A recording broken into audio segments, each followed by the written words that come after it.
Hey, welcome to Guitar Knobs, the guitars, gear, noise, and nonsense podcast, hosted today by these knobs. Tony Dudzik, pick guardian. Jared Brandon wound pickups. Hello, everyone. This is Todd. Novak, thank you so much for joining us for another fantastic episode of the Guitar Knobs. This is our little baby that we walk down the street hand in hand with all of you out there listening to us whine and cry and fall down. Go boom. Jared. Yes. What do we do on the Guitar Knobs? We interview boutique builders of awesome gear. And we also do 101 stuff and we learn things. And once in a while we have a big company on, like the speaker company that we did. Or, we might have a bigger guitar company on later on down the road. Who knows? Who cares? Let's just have fun and talk about gear. Yeah. The boutique builders is our sweet spot. It is. And we celebrate them. And we've got one from far away today. Who are you, sir? Hello, I'm Joe from Hello Sailor Effects. Hello, Joe. What do you know? What do you know, Joe? Joe Halliday from Hello Sailor Effects. Hopefully you've seen his pedals and effects out there on the internet, more than likely the Instagrams. He's sort of made his mark with the, I guess, for lack of better terms, Sailor Jerry style tattoo flash art on his boxes, and colorful and fun and awesome.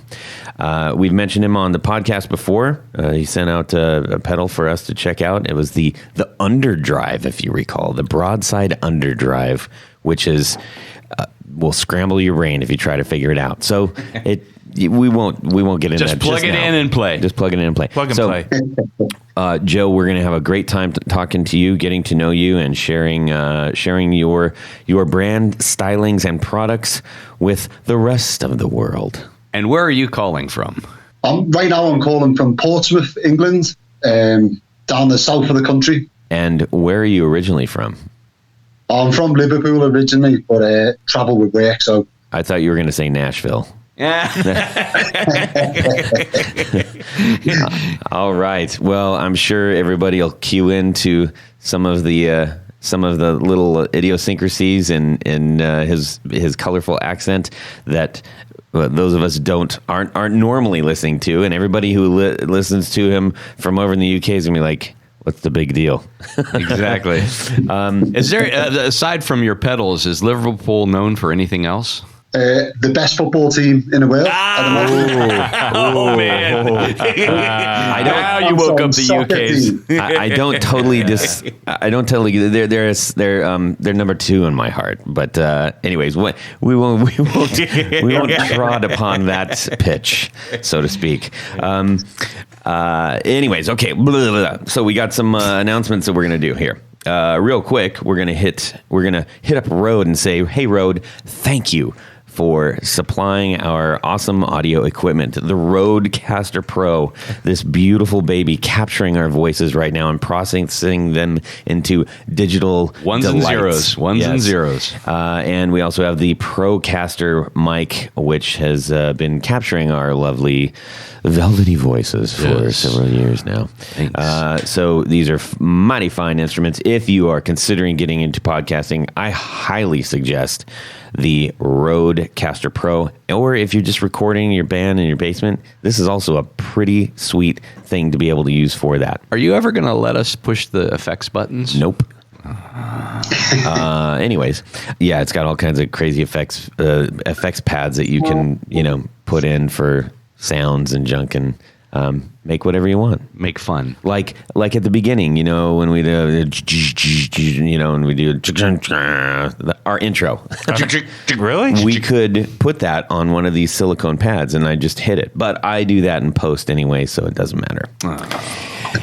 Anyways, you're letting them see behind the curtain, Todd. A little bit. Everybody thinks that you play that every time. On that note, for information purposes, we run 4 microphones in here plus a external call in through the USB port here that's running on 5 separate channels. Those channels are then mixed and EQ'd individually in Logic X on Mac, and then down to a single channel, and then that's chopped up and hacked up so that we don't sound like complete morons to the best of our editing ability. I was wondering how you did that. It's a very, very lengthy process, but it's worth it.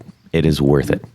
All right. I want to just hit on Instagram again, just real quick. We mentioned this on the last podcast. If you are out there on Instagram and you see us, just give us a follow. It'll really make me happy. It brightens my day when someone says, yes, as a matter of fact, I will take more of your content. Shove it down my throat, why don't you? We're trying to grow. We're trying to grow the channel, and it'll be really helpful. So make sure you go over to Instagram and just hit follow. Just follow. Drop me a DM, the direct message on Instagram. Tell us what your 4 on the floor is. Share a thought. Tell us why you listen. Ask a question. Yeah. We've had that. Oh, yeah. We had a great question on the last one. Yes, we did. Fantastic. So we'd love more of that. Anyways, so that's some announcements. Gentlemen, anything from you guys? Tony, Jared? Jared's got a big purple cup to match his big purple shirt. He's not wearing a purple shirt. No. He's got a big purple branded one. It's the exact color of the shirt, too. Oh, How did you do that? It's grape ape. My wife got this for me. She knows I love the color purple. Interesting. I don't like Barney, though. I never got into Barney. No, but you would make a great Oh, my God. He'd make an Barney. awesome Barney. Yes. Yeah. All right. Anyways, so let's get into what's going on in our music world this week. Jared, tell us what's going on in your music world this week. Well, everybody knows that I'm a pickup guy, and that's what I do for a living. And That could have many connotations. Let's just be clear. Guitar pickups. that's Yes. true. Okay. He's a pickup guru. That's funny. Yeah, you don't like pick up suitcases from, quote, Bogota. That's or laugh kind of anything. funny, too. Oh, yeah. I forgot about that. It's laugh funny, not funny. Yeah. Bad funny. So anyhow, I do a lot of rewinds, and rewinding pickups are one of my favorite things to do because I really like seeing an old, tore up, mangled pickup because I know it's going to look nice and fresh and restored, or still look old but yet working for the customer. So recently I got in a set of mid-60s humbuckers, and they're extremely rare because the color of the coil wire is red and green. And that is very, very rare color that Why is it Gibson used. mixed? Because they had a small amount of green wire at a certain time, and they just used it up. And So one coil is red, one coil is green? that's exactly right. It's That's like cool. a little It's Christmas. Christmas. It's a Christmas pickup. Yeah. But yeah, so I shared that on the Facebook and the internets and the Instagram, and I mean it's just a very simple yet very interesting little factoid about the old humbuckers from back in the day. That's really cool. So yeah, that kind of brightened up my week that I got to see that. Interesting. Yeah. Also, I'm getting ready to visit some guitar builders, going back to Nashville to visit some guitar builders this week. So in preparation for that, I'm really working hard to try to present something that, might flourish into more business. That's So I'm getting fantastic. ready for that Nice. too. That's what that's for. You're supposed to go there to Go generate there to business. meet and then go there to sell. Yeah. Tony, how about yourself? So I've been going through. I have a couple of old Guild Starfires that have big. I like on them. those. And I do too. Obviously, and I've got. Can you just elaborate on what a Guild Starfire? So it was Guild's. Basically, it's a full hollow body instrument, especially the ones from the '60s. Single cutaway. They did make a double cutaway version later, but the ones that I like are early '60s, and That's a single cutaway. single cutaway in Right. the early '60s. And correct. the body isn't quite as big. When you're saying full hollow body, I think a lot of people's brains, Oh, like a full including mine, size, might go to full like a thickness. Gretsch kind Yeah, of thing. so it's thinner. So it would be, I forget the actual thickness. It's very thin. It's much thinner. Oh, yeah, I remember that. Yeah. That's a scary movie. But anyhow, basically, it was Guild's answer to, I guess, what Gibson was putting out at the time. Some of the thin Gibsons, like the 335s and different things like that. Well, is it? Yeah. Okay. Or like it's probably more of like a thin ES 175. Because, that's where I was going. Because the 335s have a block in them. Yeah, and they're much thinner. No. Than the Starfire? No, I think they're about the same. Okay. Yeah, they're about the same thickness, under 2 inches. So anyhow, I guess my. Oh, that's right. I forgot. You've seen so many of these in your career. I like them. So I've got a couple of really old ones. I've got a 62 and a 61 and what was it, a 64 maybe? Anyhow, they're Starfire 3s. I guess, but the point I was getting to is I've had some reissue ones that have newer style Bigsby's. And I don't know if anyone else out there has noticed this, and I don't know if it's from wear and tear or whatever, but every one of the vintage Bigsby's on the guitars that I play is incredible. Doesn't knock the guitar out of tune. It's very smooth. But then I'll pick up one of the reissues, and it doesn't matter if it has a U.S.-made Bigsby or one of the import models. They just are not the same. And I'm just not sure what changed over time. If the company that's making them now is doing something different or using different tolerances or whatever. But I'd be curious to see if any of our listeners out there have had a similar issue. Well, there's a gap in the market there. What's that? A bump in the There's market? a gap in the market. Someone could measure out an old one and reproduce it. There's definitely a marketing gimmick. If that's it, I mean, the question is, is it because the unit itself is over 50 years old, or did they do something different? Different tolerances or different springs or different, it could be almost anything. But I mean, I've just really noticed that, and especially on the import models. So I'm guessing that has to do with materials. But that's just, so yeah, I was digging through my cases the other day and pulling those out and monkeying around with them a little bit. Well, I don't think you're alone, because I think most, especially with the boutique builders, you rarely are seeing boutique builders using the Bigsby's these days. They're using some of the other variants. And the one that is it the less trim? Yeah, with the giant sort of spring sticking out and the really big arm. That, I think, isn't it a Duesenberg or something? I think they came out with that, but I know a couple of, Novo is using that, I think, on some of the models. Yeah. Nutter uses those. Yeah, that's right. Anyways, well, that's cool. Lottie-dottie. Yeah, so just an observation and a provocateur to get a conversation going. Yeah, you said it right. I didn't. Last time. Let's see, Joe, how about yourself? Well, this week I've kind of been on a journey of wood, which is odd for a pedal builder. But a while ago I had a custom Telecaster neck made, a 24 or 24-inch Gibson scale, 24 and 3/4 or whatever, American that is. And it's amazing. And the guy who made me this neck got me thinking maybe I should get a whole guitar commissioned. So I've kind of been searching out wood for that. But because this is going to be the guitar to end all guitars, I thought I'm having Brazilian rosewood. That is happening.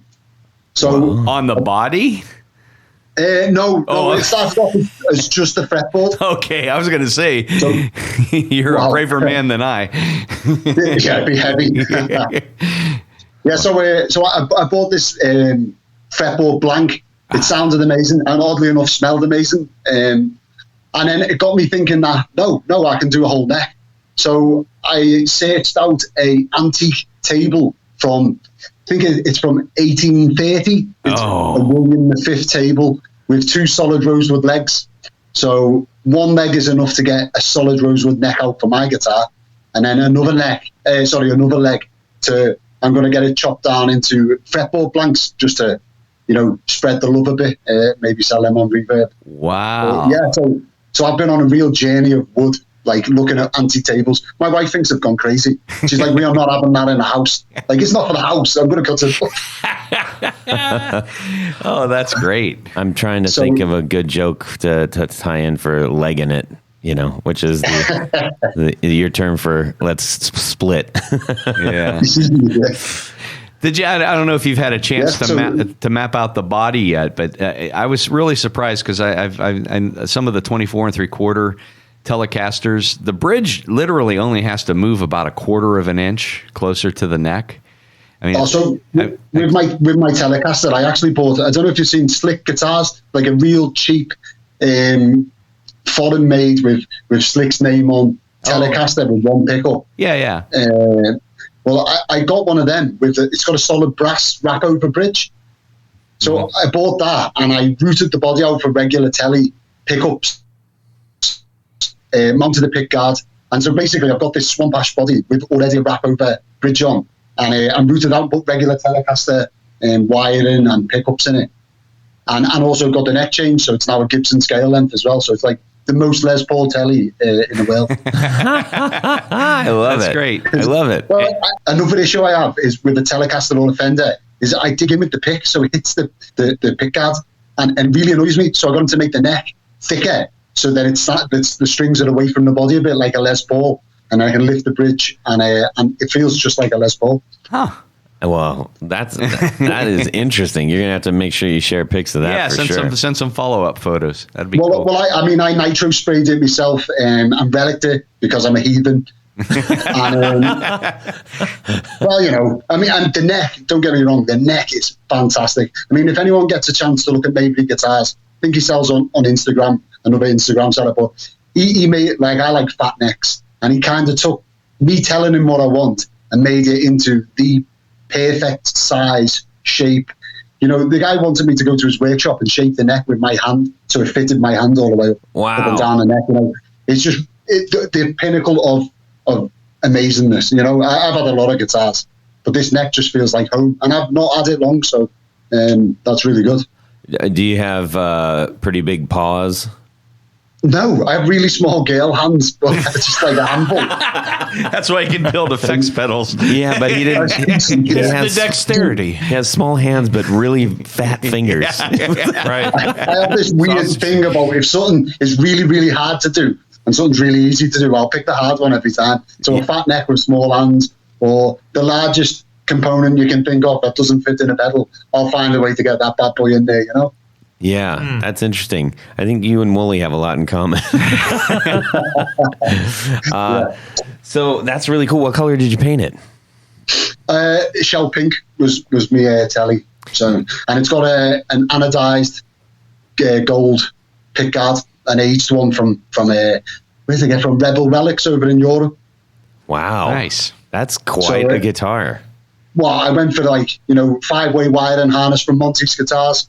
So it's got humbucker, or both pickups in series.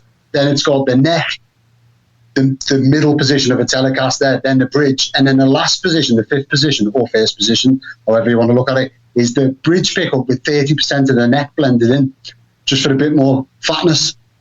It's just so versatile. Huh. That's so. But now, the normal person would get this amazing guitar, better than anything they've ever played, and go, right, I'm happy now. And I thought, he only made 50% of this guitar. What happens if he makes the whole thing? Wow. So I kind of, I built him a few pedals, we did a few deals, and his guitars are real cheap for what they are, because he's doing it part-time at the minute. But it's fully custom guitars, hollow body, start at £1,000. That is ridiculous. That's super low. Yeah, and I think once the world realizes what they're worth, they're going to go in the thousands. But his Telecaster guitars just from scratch are like £500 to start. Wow. You spec everything out yourself. So I'm going for a hollow body this time. It's kind of a shrunk down 339 or 339, as you guys say. Mm-hmm. Yeah, so it's like it's his own body shape, but it's a bit smaller. But it's in the vein of a 339. I've designed the headstock myself as well. So as long as you don't pick a Gibson headstock or another brand, he's happy to do anything. Wow. And of course, the solid Brazilian rosewood neck is like this is going to be a dream come true. Wow, that's incredible. That part of it right there. Yeah. Especially if it's from the 1830s, you say. Jeez. Yeah, well, I haggled down and I got the table for about £400.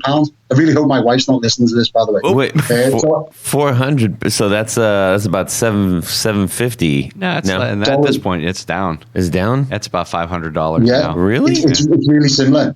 So that was $500, we'll say, and I'll get a couple of fretboard blanks that'll probably pay for the table itself.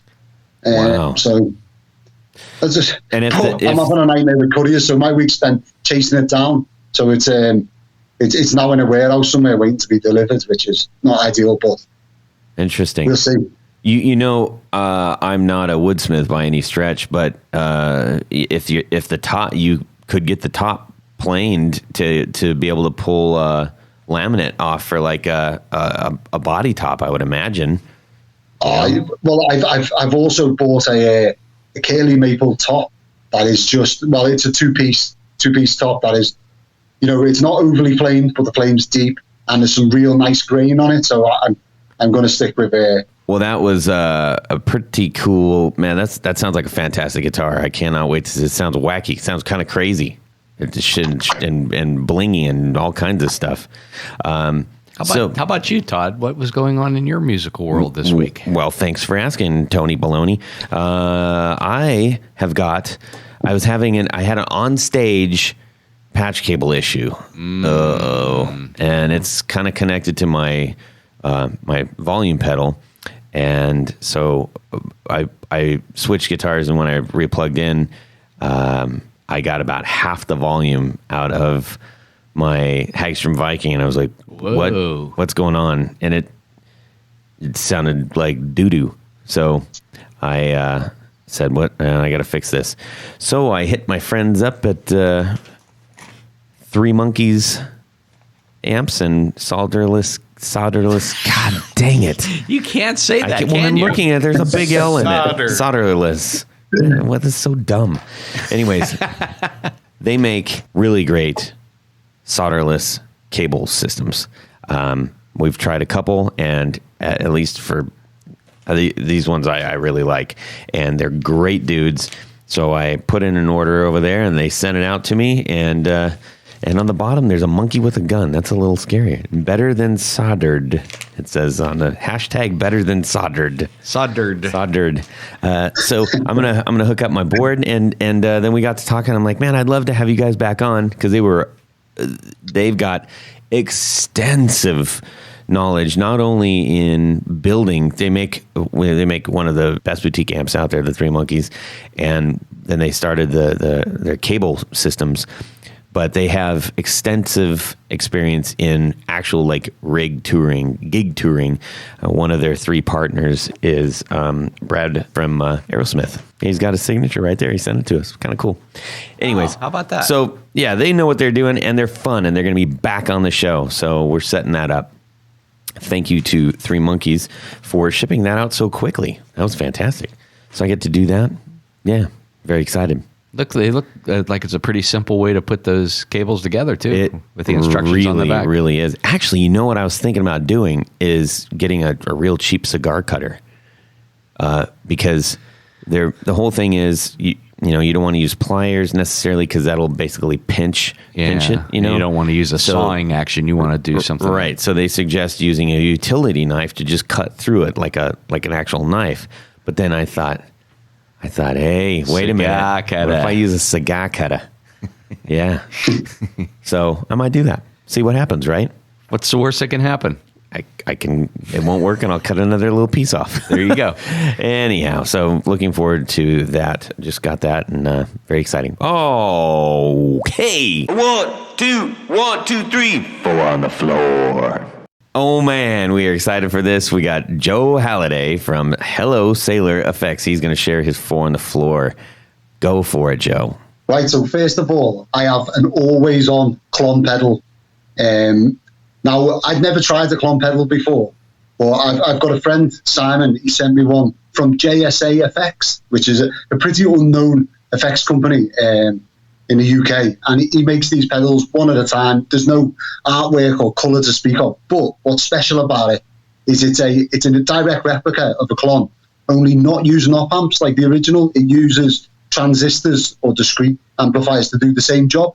So instead of having 3 op amps, I think it has, I've not looked at the circuit personally, it has 9 transistors or 6 JFETs and 3 transistors to do the same job, which is unnecessary and probably makes no difference to the sound. But I like that. It's kind of different. Maybe you should have called your company 3 Lefts. Yeah. That's actually a really good pedal company name right there. 3 Lefts to make it right. All right. Go ahead. So anyway, it turns out it is a little different to my ears, which are really untrained, and I've spent a lifetime in noisy machinery rooms, so probably not that accurate. But it has a lot more low mid punch from the pedal, and that's kind of where I like my sound to be. So that's underneath my pedal board, and it's on all the time. It literally, with not a lot of gain on, next and on, the volume at equal, and the tone just to give it a little bit of a push to poke through the mix. Or if I'm at home, I trim that back a little bit to make it sound a bit nicer, outside of the band mix. But yeah, that's my first one. And it almost sounds like, as far as pedals go, it almost sounds like you're using it like an EP booster. Yeah. Exactly how I used to use the EP booster. That's the one. Gotcha. It adds something to the sound that you don't notice until you turn it off. And you're like, what the heck? Something's just changed. Right. Yeah. Right on. Well, you're going to have to send a picture of that, since it's that's probably going to be hard for us to find, so we can put it on the 4 on the Floor blog. Yeah, I'll take some pictures of it. Great. From different angles and stuff. Cool. And so moving on from that, my second pedal is the Antares Overdrive from Tate FX. Now, this is they'll probably go mental with me saying this, but it's a tube screamer type pedal. So a mid-pushed overdrive, if you like. But it's got a clean blend on it, which, I wanted this pedal for the longest time. And Stu from Tate FX graciously sent me one. And my idea of it was I was going to turn a clean blend to fully wet and forget about it. Doesn't need a clean blend because I don't play bass. However, when I've got the pedal and I started messing with it, the clean blend is just amazing. You can get a lot more gain out the pedal and still keep a bit of clarity as well, and it doesn't do the whole shelving off the bottom end that the tube screamer does. It's a fantastic pedal. It does everything you want from a tube screamer and none of the stuff that you don't. That sounds fantastic. I'm personally a fan of being able to blend in a little bit of clean, because especially with the style of music that I play personally, it helps give it a little bit of that almost like a straight through the amp kind of sound, but you still get the saturations and the overtones from whatever drives you're using, but still it sounds kind of ampy. Yeah, exactly. And it's like most people think a turned up amp sounds like a turned up overdrive, and it really doesn't. There's like less gain or less distortion and a bit more clarity to it. And this does that. So, yeah, it's really good. Yeah. And Stuart from Tate FX is like the nicest guy you're ever going to meet. I mean, he helped me out designing a few of my other pedals and sent me free pedals. And, I'm practically a nobody. He's selling his pedals nationwide in the UK. And he took the time out to help a competitor, if you will. Absolutely fabulous. So you should buy a pedal off him just for that. Fantastic. Cool. That's number dose. What do you have for number 3? Okay, so number 3 is my favorite circuit of all time. And when I'm buried, I'm going to be buried with one of these bad boys, is a Rangemaster. I absolutely love these things. They are the epitome of pedal making in my eyes.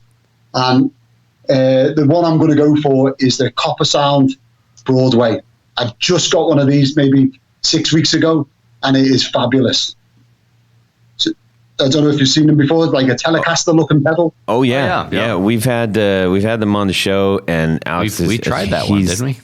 He is such a great dude in the guitar community. His just approach to how he deals with the community at large is great. He makes fantastic pedals. They sound amazing, and they look fantastic too. Oh, He so makes good. he makes a mean flashlight too. That's right. We've got the he made us guitar knobs flashlights for our pedal boards. It's awesome. Yeah, I seen them. I'm not going to lie, I'm a little bit jealous. It's seafoam green as well, with a Paloid scratch plate, if you like. Oh, that's cool. Yeah, that's a good combo. I mean, I have it third in the chain, which presents an issue with vintage germanium transistors, but the clean blend from the Tate Effects kind of offsets that a little bit. So, yeah, it works really well. Was that a custom combination that you got from him?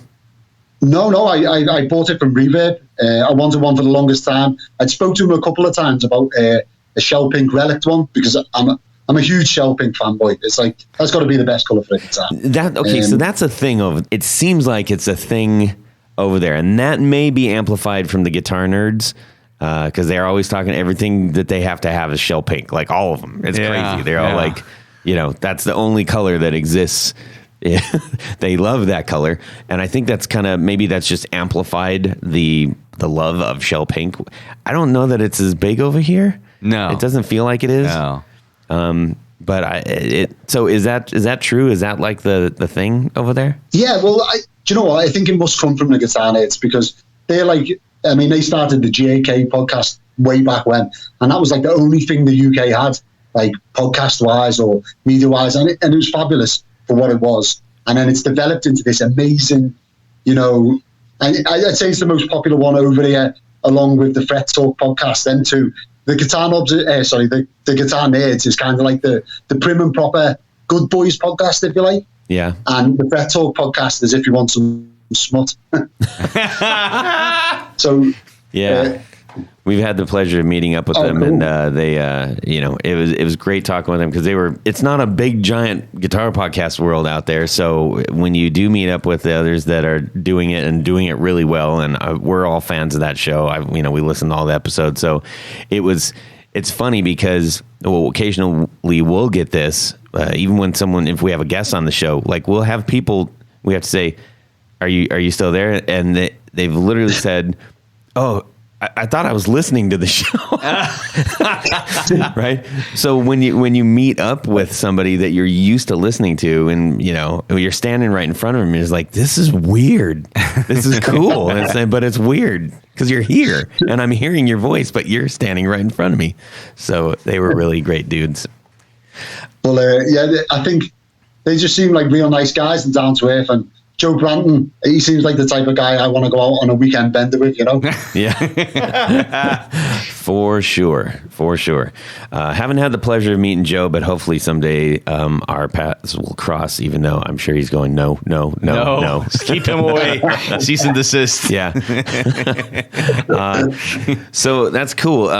Now, hopefully you'll get to cross paths with the Copper Sound team at some point, because obviously you got a lot of love for that pedal, and they're a great company. So yeah, definitely. Yeah, cool. What do you have for number 4? Okay, so number 4 is a bit of a weird one.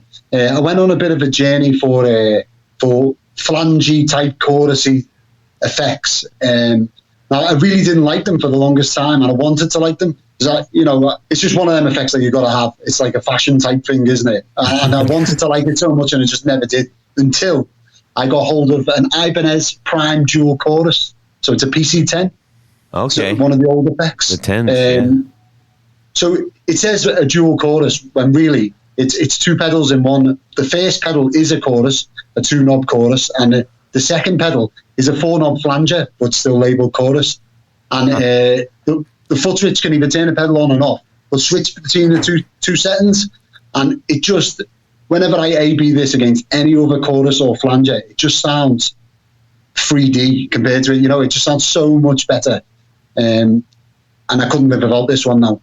I don't think they're particularly rare or anything, but it's just a fabulous pedal. It's weird. The 10 series Ibanez pedals, if you can if you're trying to figure out, well, I don't know what the 10 series pedals are, and know you've seen them. They have the rubber or it's a rubbery plastic foot pad that has triangles on it, and the actual controls are like sunk down below the pedal height, or the foot pad height, and they're old. They're from the 80s, and you can pick them up pretty much cheap. Although they are harder to get a hold of now, and they are going up in price. I guess I better buy some before this podcast hits. But I mean, I can't tell you how many people.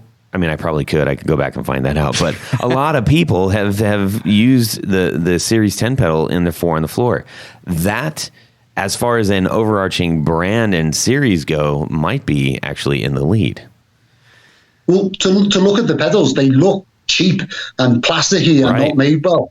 And you know, the switches aren't great, to be fair. But when I picked the pedal up for the first time, I was like, what the heck? Because it's solid metal and it's heavy. You know, it looks a lot more plasticky than it is. Yeah. So if you find one of those on Craigslist or Reverb and it's pretty cheap, go for it. Worst can happen is you have a pedal. Need a paperweight? Yes. Okay, well, dude, that was great. A nice little 4 on the floor. That's a solid 4 on the floor. Yeah, excellent. Interesting pedals, too. Yeah, very interesting. So let's transition from there into the interview portion of this show. We have, yet again, I'm going to re-announce, we've got Joe Halliday from Hello Sailor Effects. Hello. How did you come up with the name Hello Sailor? Right, okay. So originally, I wanted to come up with something really edgy and cool that was to do with my life, that was a bit personal, or add something to do with reality as opposed to just a name. And I've spent the last 17 years in the Royal Navy, so it was going to be something water orientated or Navy or sea. However, earlier on in my sailor days, I got this Hello Sailor tattoo on the front of my shoulder. It's like been a bane of my life. It's like the most camp tattoo you've ever seen. And it says Hello Sailor around it, and I thought, do you know what, that's going to be my badge. And that is now the Hello Sailor Effects badge. Oh, that's hilarious. So it's the pinup. Yeah, the pinup. Well, hey, man, you got a thing. That's cool. Some people go mad trying to figure out a thing, and you're just like, yeah, it's this. Duh. You know, to do something like serious and you know, like sharp looking or whatever, and that's just not me. I'm a bit light-hearted, if you will. So, yeah, seems to fit. Interesting. So you were in the Royal Navy for 17 years. Still now. I've still got 5 years left to serve. Oh, holy moly.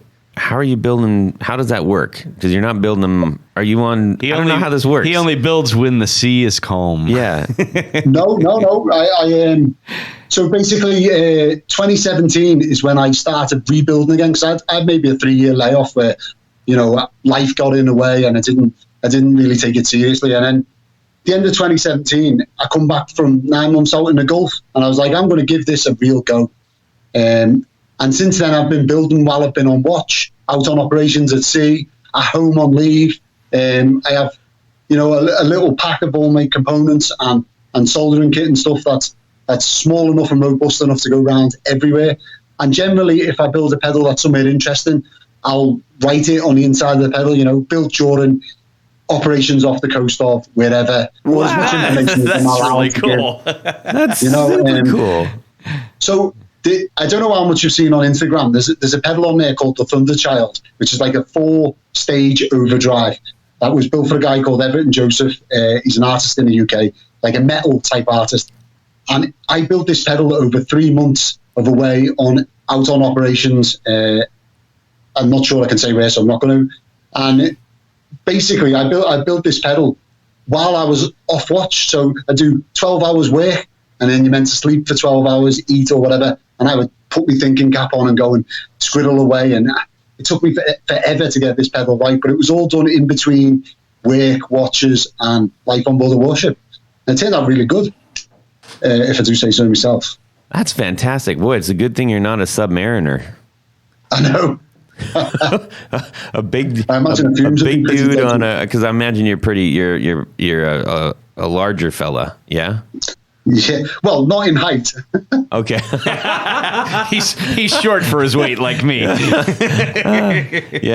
That would be difficult to do. building pedals, a big guy building pedals in a submarine. Oh boy. So most of my pedals. I've got 5 years left to do in the Navy, which I'm trying to see out my time before doing pedals full time. Hopefully, that's the goal. Wow. So you're going to be an admiral? No, I'm a petty officer, but I pick up my chiefs in about 2 months' time, so it's all good. That's fantastic. All right. So you're gonna, you know what? When that happens, you got to do a commemorative pedal for that. Do you know what? I've already been putting plans in motion for that. Awesome. Maybe some sort of chief's cap badge or something on the front. Something along them lines, I was thinking. Wow. So the pedal you sent our way, was that built out at sea? Oh, no. Well, see, for the next, I've been teaching in the Royal Navy's engineering school for a year now, and I've got 1 more year left before I go back to sea as a chief on a ship. So I'm teaching hydraulics, which has nothing to do with electrics. So that's helpful. But so I've got another year back at home in Portsmouth teaching. Wow. Interesting. Do you miss not being out at sea? No. Tell us how you really feel. I know. I was in the military myself, so I've rubbed elbows with plenty of sailors and people of the such. I understand where you're coming from. Yeah. In my younger days, this was amazing. I come from a council estate in Liverpool without any qualifications and joined the Navy on a whim because one of my friends joined and quit and said it was too hard. And I said, I bet you I could do it. And my mum was like, that's great. My mum said, you can't take any illegal substances. You can't, I was an absolute tearaway. And I said, no, I'm going to do it. And my plan was to pass the training and then leave just to say to my mate, I did it. There you go. Right. And then 17 years later, here I am, still in.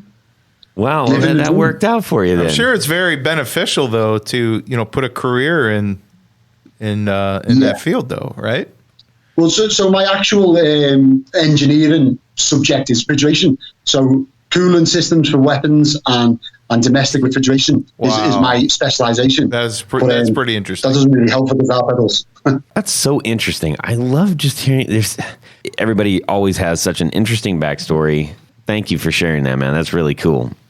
Really, No worries. It's really cool. So how did you get into starting building pedals? Okay, so I had my first valve amp, which was an orange Tiny Terror. Fantastic amps they are, by the way. It stopped working, and it turns out warships run off domestic. I mean, in the UK, we have 230 volts. I think you guys are 110 or 115, are you? Or Whatever it takes. Yeah. whatever it takes, I love it. We run off 230, but a warship domestic is 240 volts because it's easier to produce. And I imagine the Royal Navy is real cheap, and he went, that's easy to make, so we'll do that.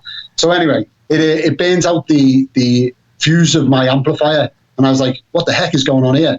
And I'm too cheap to pay £50 to have an amp guy look at it. So I literally borrowed a meter off the electrical guys and taught myself how to use it, traced the amp, and then eventually found that it was at the beginning, the fuse. And I was like, oh, that's cool. I'm going to build myself an amp. And to build an amp, I thought maybe I better start somewhere smaller and go for a pedal. So I built a pedal, and that turned into 2 and then 3 and then carried on. And then up until this year, I never built the amp. I just stuck with pedals. And you have an amp in the works, or you've made one? Oh, yeah. So I think you guys, I was looking this up before because I think it was episode 127, I want to say, but I don't know, where you were talking about, if you've got something that you want to do, just do it. Don't wait about, just have a crack at it. And, most of the guys who come on your show say, I just had to go at it and look where I am now. And I thought, you know what? I'm building that amplifier. Yeah, nice. So I built myself a Brownface Deluxe, a 6G3 okay. circuit. Yeah. Wow. I'm absolutely in love with it. Yeah, so I had a 98 Les Paul Custom, which was like my baby, and on a whim I sold it to fund this amp project. I do miss the guitar, however I like the amp more. So I bought all the bits and went for it, and now I've got this perfect brown face. Wow, that's inspiring, man. Thank you for sharing that. It's so cool to hear feedback, like, you know, when we're just talking and stuff, but, you know, sometimes things are clicking, and then you got a guy building an amp just because, you know, someone said you should do it. That's cool. I love that. Excellent. I've had so many people say we need some Hello Sailor amps. Like I've had maybe 3 or 4 orders, and I'm not au fait enough with amp building to charge people and to do it properly, if you will. But definitely that may be an area to go to in the future, because it was a lot of fun. It was a lot more dangerous, which makes it more fun. Yeah. especially when the seas are rolling. Yeah. So for the longest time, I finished building the amp, and for maybe a few hours, I sat looking at it without turning it on, because, you know, once the capacitors are charged, there's lethal voltage inside even when you remove the power. And I was really worrying about it. And my wife said, how is that different to work? And I said, well, you know, these can go up to whatever voltage, maybe 400 volts. And she said, well, what's the voltage in where? I said 750 volts DC. And said, well, what's the difference then? Like, I don't know. Yeah. So it's just because I built it, maybe. I don't know. So, yeah. Wow. That's well, that is pretty cool. So yeah, now you have to design the amp, right? Yeah, well, I think next step is to put a tube reverb in there and go from there, maybe. That's awesome. Have you been thinking about being able to roll like several of those out? Obviously, you can't do that at sea, so I would imagine that's something you have to do once you get out, right? Yeah, exactly. Yeah, once I've left the Navy, I can put some real time into it.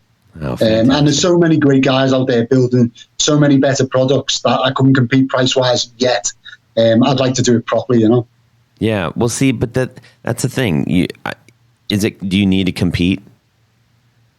Well, I don't want to put everything into this one part of building, and when I could be developing pedals, when there's so many things you can do with a pedal. Yeah. Compared to, well, in my eyes, compared to an amp, there's, you know, so many different combinations of pedals out there already that you can mash up and build bigger pedals, if you will. Yeah. You bring up an interesting point, though, which is there are so many pedals that can do all kinds of things, right? But when it comes down to it, the person who's looking for a pedal also knows that. So it's not like nobody's buying the pedals, or people that are buying the pedals because they, they're like, well, this one, there's not another thing that does this. Most people are buying them because that particular one does something specific for them, or that they have an affinity for the brand from which it comes. Yeah, exactly. And I'd like to think that people who buy pedals from me don't just buy a pedal from me and then that's it. I like them to get in touch, you know, send me demos, chat gear, talk about anything guitar related. And I find myself chasing people up and asking, you know, how did you get on? What did it fit in your rig? And just generally talking guitar gear. I find that my social media is full of people that I'm now friends with through they purchase gear from me, and now we speak regularly about, you know, are they buying this amp? Are they buying that amp? Oh, look what I've got new. And I see it as that sort of thing, as opposed to, you know, someone's bought a pedal off me because they like the pedal, and then that's the end of it. Wow. That's very cool, man. Very cool indeed. So let's talk about what do you think is your flagship pedal? No pun intended. I didn't mean that to be shippy. What a shippy joke. So, yeah. The top of the range pedal, or the pedal that's got the most interest, is the Kossoff drive. It's basically just my take on a plexi, which has been done to death, really. But Paul Kossoff is my absolute all-time favorite guitarist.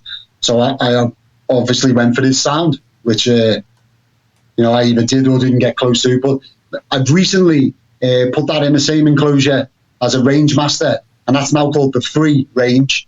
So that I'd say that's probably going to be my flagship pedal, if you will. And is that the one that's the pinup on it? I've only built one at the minute. It's got a picture of Paul on the front of it, but it's basically the left-hand side is a Kossoff drive. So we've got the okay, I got you. We're looking it up right now. Yeah, and then the right-hand side is one of my range masters with a input transformer and a 3-position EQ switch. And I think that is going to be my flagship pedal from now on. But before that, it was definitely the Kossoff drive. So on the new and I even actually managed to get a Kossoff drive in the hands of the guy who owns Paul Kossoff's 59 Les Paul over your side of the pond. Really? Well, that's cool. Yeah, so one of the first ones I built, Kossoff drives, a guy got in touch with me and just said, I'd like to buy one. And usually people have 1,000 questions and, we talk out the pedal, the artwork and stuff. And he just blasé, paid me the money, and that was the end of it. So I thought, that's weird. And I built the pedal, sent it away. And then he sent me a picture of it back on top of Paul Kossoff's Les Paul. And I've since followed him on Instagram, and he's a big vintage guitar collector out in the US, and he owns a Kossoff drive, one of the first ones. That's awesome. That's pretty cool. Very cool. Absolutely. So you got a lot of drive stuff going on. Are you just kind of, you feel like your sweet spot is the drives, or are you going to branch out a bit?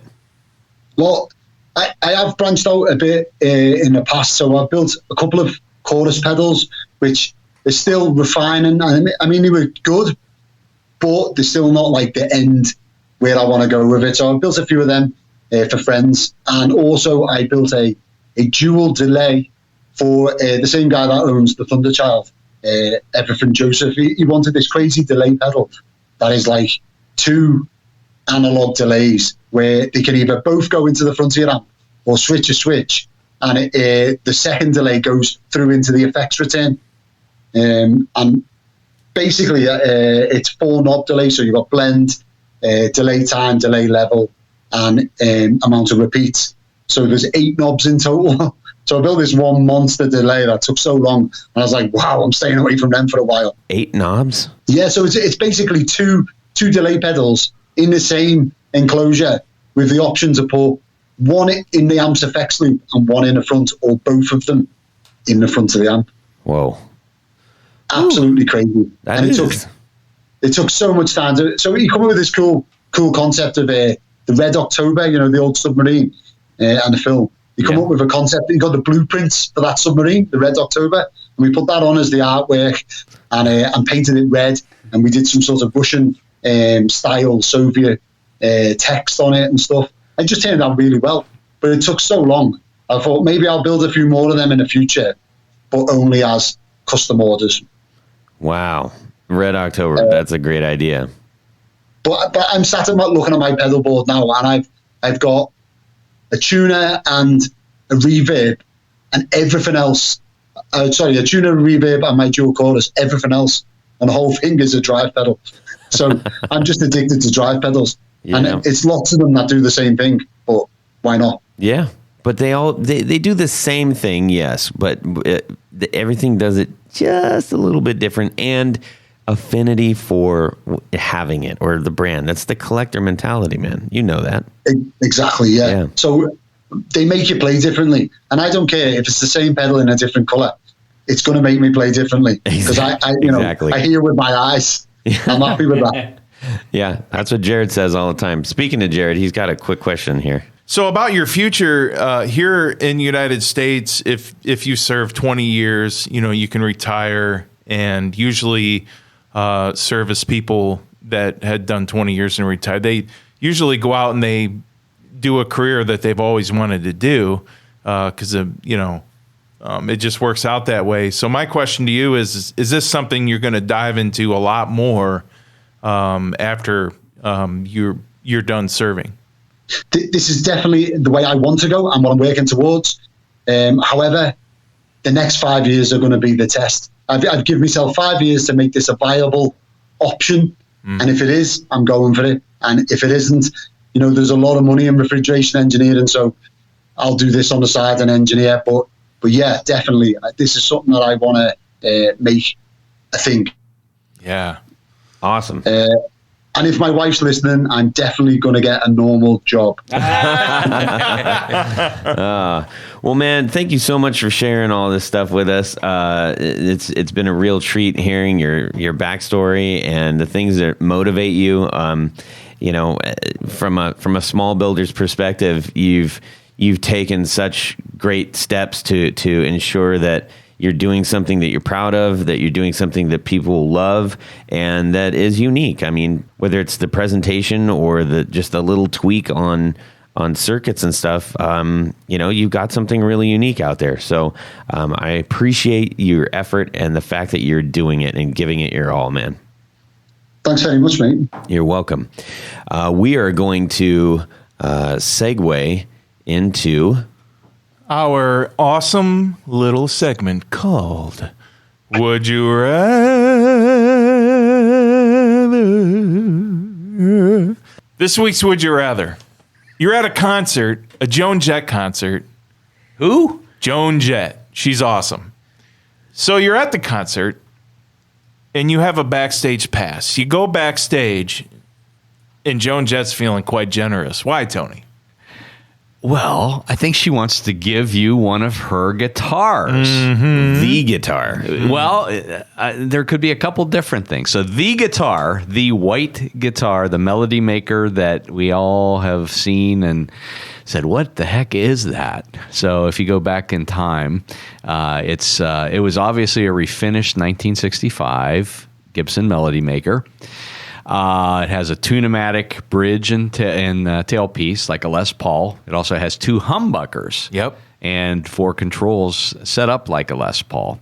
Now, interestingly, that very guitar, belonged to Eric Carmen from a little pop group from Cleveland called the Raspberries, and all of the big hits, and that was one of his touring guitars. It was that particular guitar. It started off life as a Pelham Blue 2 pickup, 2 single coil pickups. He had it refinished, had it routed, had the tune-o-matic tailpiece put on it. And so a lot of the work was done before Joan got her hands on it. Mm-hmm. Now, I think when she got it, she put a Dirty Fingers Gibson pickup in it. And that became her signature sound. So she was looking for a guitar that apparently was lighter than the Les Paul that she was playing at the time. Those were heavy. And the roadie from the Raspberries, I think his name was Doogie, became Joan Jett's roadie. And through a series of events, and I think Eric Carmen was selling off gear, she was able to purchase that same guitar. So that guitar has tons and tons of mojo. Yeah. But back to you, Jared. So what are the options? That's a pretty iconic guitar, man. That is like a holy grail. Yes.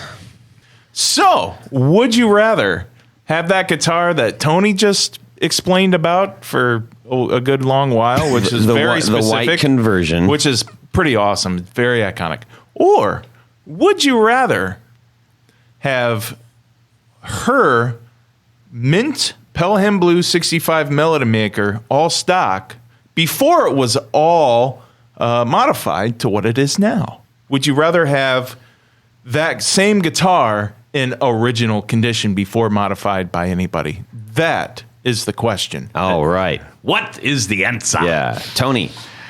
I mean, this is easy. I'm just going with the Joan Jett. Well, actually, the Eric Carmen / Joan Jett conversions are what made that guitar. Mm-hmm. Melody makers in general they were student guitars, so they were not really set up to play like a Les Paul and things like that. The horns are the major difference. So the horns are much smaller up through like 64, mm-hmm. and then 65 like they kind of shot out, and that would have had that Maestro vibrato on it, which is, in my opinion, one of the worst vibratos ever made. I'll just say it. A lot of people that have those, they either take them off or they just it has like basically a wraparound bridge tailpiece on it, so they just bypass the whole thing. The tuners that they had back then didn't help either. Oh, the strip tuners? Yeah. Yeah, the whole thing. So I think the conversion that Eric Carmen had done, including painting it white, which was kind of cool,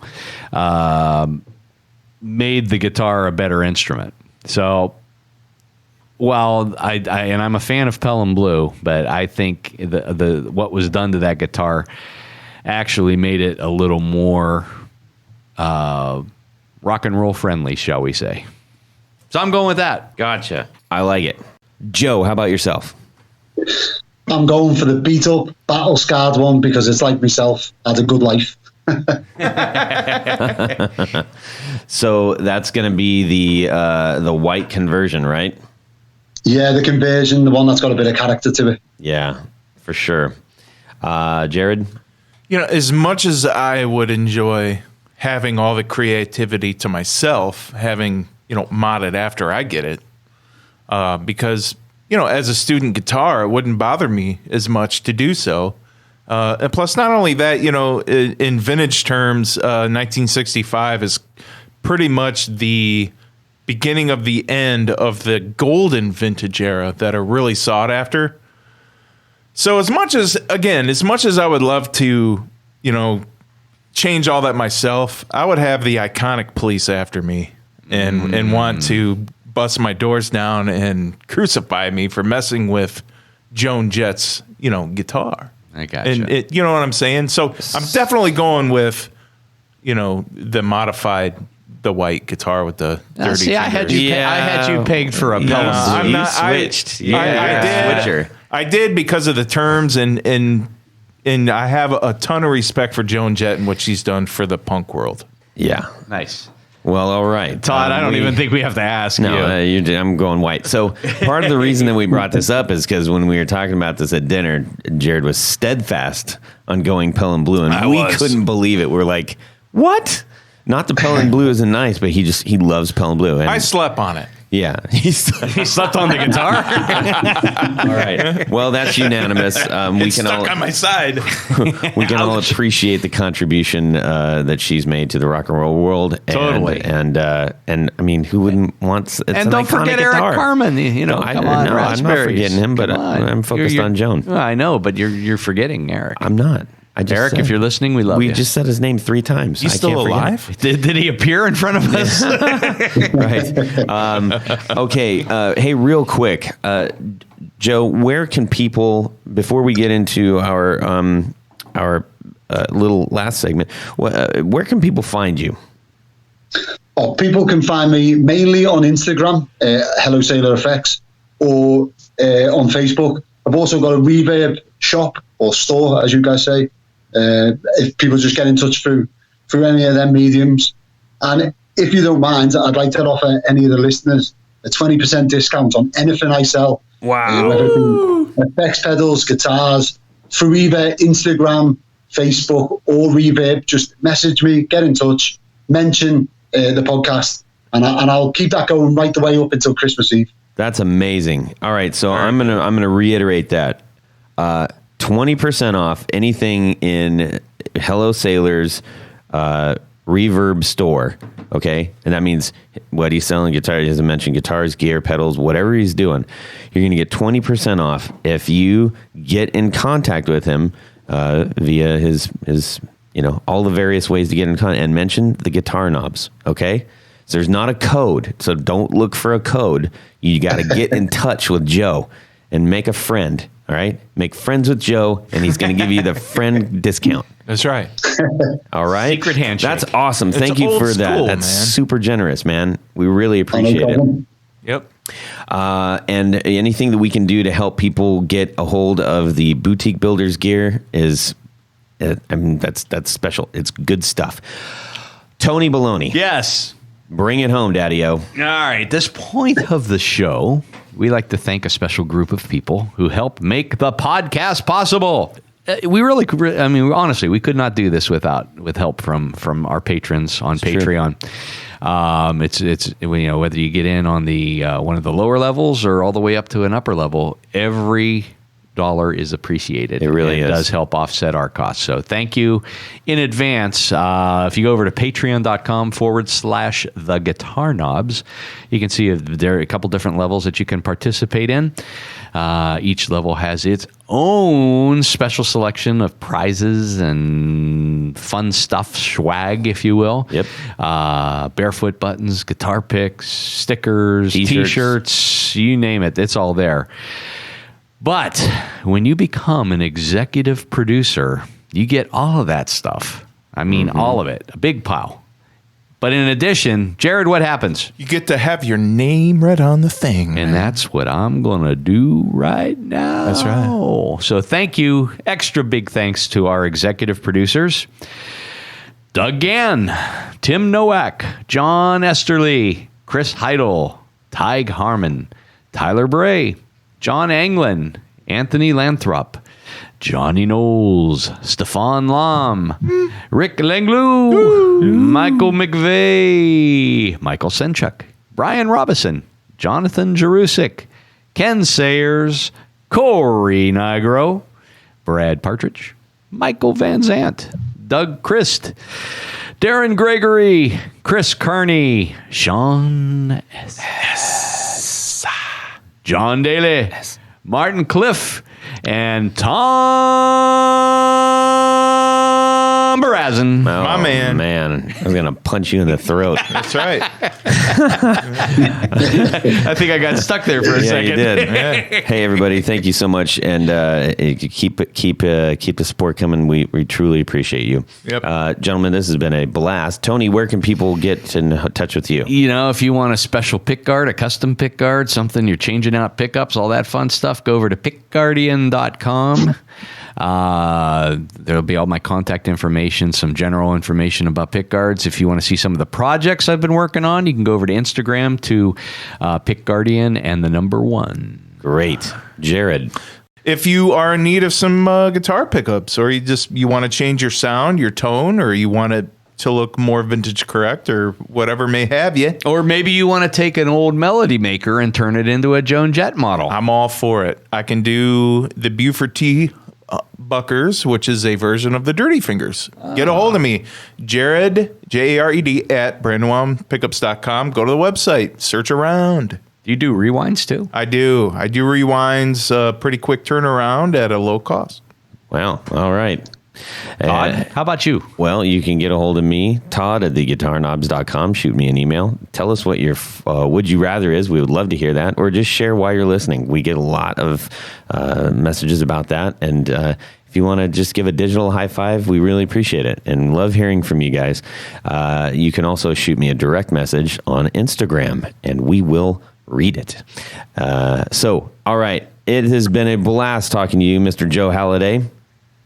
Thanks very much. Continued luck with your Hello Sailor brand and your pedals and your amp, and out on the high seas, stay safe so you can come back and make more pedals for us. Thanks very much. This has been absolutely surreal. I literally build pedals listening to your podcast constantly, and it's just weird being on. So thanks very much for the opportunity. I appreciate it. You bet. All right, everybody, have a fantastic guitar weekend. Subscribe! Yeah. Now Tony's laughing at me. Hang on. Hello, sailor. Yeah, we're getting hungry. We were doing this. Okay. I appreciate you bringing the donuts for me. I'm going to take them home. Well, that's it for these knobs. Please visit our Patreon page at patreon.com/theguitarknobs. Visit our website at theguitarknobs.com for all of our past episodes, 4 on the Floor blog, and other good stuff. You can connect with us on social too at our Facebook page and share your gear and stories on our Facebook group. Also, be sure to check out our Instagram at Guitar Knobs. Catch you next time.